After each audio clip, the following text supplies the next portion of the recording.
Plants or the rice would not be so much subjected to flood. In fact, there is also a recent technology introduced by the Department of Agriculture.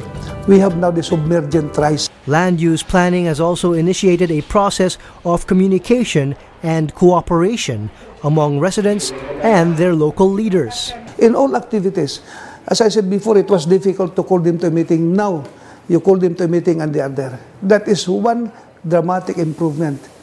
If you can get your people to cooperate, then you have done something. Comprehensive land use planning leads to rational decisions on the long-term use of land and thus reduces the risk of disaster. The map of the municipality of Ginsaogon shows it has a unique situation. Its territory is one whole watershed area. After the St. Bernard Ginsaogon disaster in 2006, a hazard assessment found that 70% of its total land area is highly vulnerable to many hazards. Integrating disaster risk reduction management in its comprehensive land use plan is a must. Mayor Rentuza is now in the process of updating St. Bernard's comprehensive land use plan. And that takes disaster risk reduction into account. It doesn't allow future development in areas that are highly risk-prone or required to be kept free for emergency response. Steep slopes, which are highly prone to landslides, are not used for residential or commercial purposes, but may still be suitable for plantation. It took time for them to understand. But generally, they appreciated the importance because they themselves, for the first time, they were able to dissect the different area ng barangay and the problems, their strengths and weaknesses, the resources that they have, the risk that they are vulnerable to. Back in Ilog, Negros, the forest-to-sea approach is being embraced. Efforts to reforest upland territories in Barangay Pingot have gone hand-in-hand with programs to reforest mangroves along the coast of Ilog's Barangay 2. But these local government units are but a handful of the thousands in the Philippines that could benefit from participatory land use and development planning. HLURB Chief Antonio Bernardo believes his agency has made much headway in promoting land use planning in the Philippines. I would say we are pretty far forward, except that what we really need is a national land use framework, because all these are really isolated and comprehensive land use plans. We need to integrate, we have to have a national land use policy so that all these individual comprehensive land use plans of the LGUs will be integrated under a certain under one direction, under certain policies which have been passed on a national scale. It is urgent. There is a need to reach a final and common understanding on what is the most optimal use for our lands, to ensure just relationships amongst ourselves, and to protect the resources for future use. I'm very confident na that it will be passed. Yung confidence ko rin nanggagaling sa fact na marami sa mga miyembro ng Congress ngayon ay talagang ang isang interest nila ay magkaroon ng harmony yung mga iba't ibang klase ng social legislations para protektahan yung mga karapatan ng mga basic sectors. The future of our children and our children's children will depend on the wise and informed decisions of today. It is only now, in the recent 2 years, that all agencies have agreed to come up with a single plan of action. We will try to streamline the efforts of government agencies to come up with a proper and complete land use plan for the country.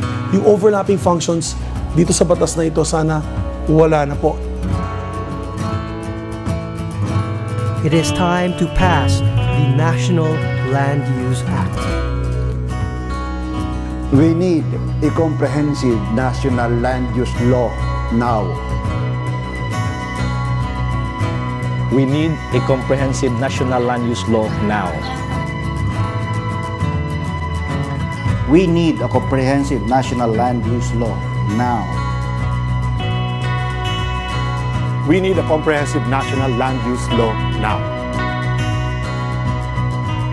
We need a comprehensive national land use law now.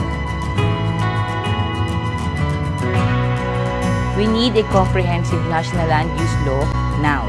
Will it provide the framework for optimal use of land and other natural resources? Will it stop deforestation and the degradation of natural resources? Will it provide long-term tenure security for millions of upland dwellers? Will it contribute to food security for a growing population and reduce conversion of agricultural lands into other uses? Will it halt the wild sprawl of settlement, especially on disaster-prone upland and urban areas? It is time to ask ourselves the same question our children and their children will be asking us. When our nation's lands were sacrificed at the cost of our future, did you fight for it or did you keep silent? Now is the time to act.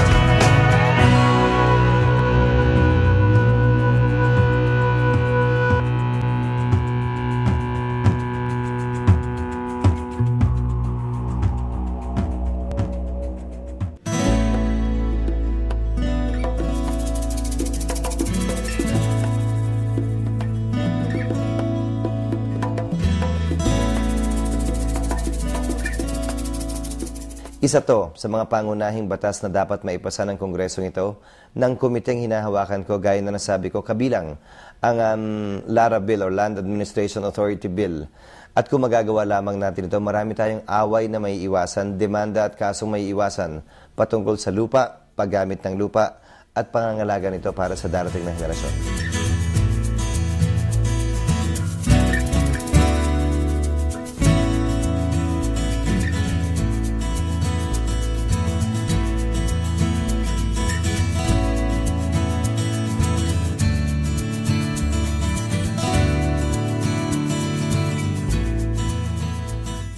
Hindi ako papayag na magpa-hostage sa nagbabangga ang mga interes ng ahensya o turf war ika nga, na ayaw nilang maalis yung partikular na poder sa kanila na meron sila ngayon.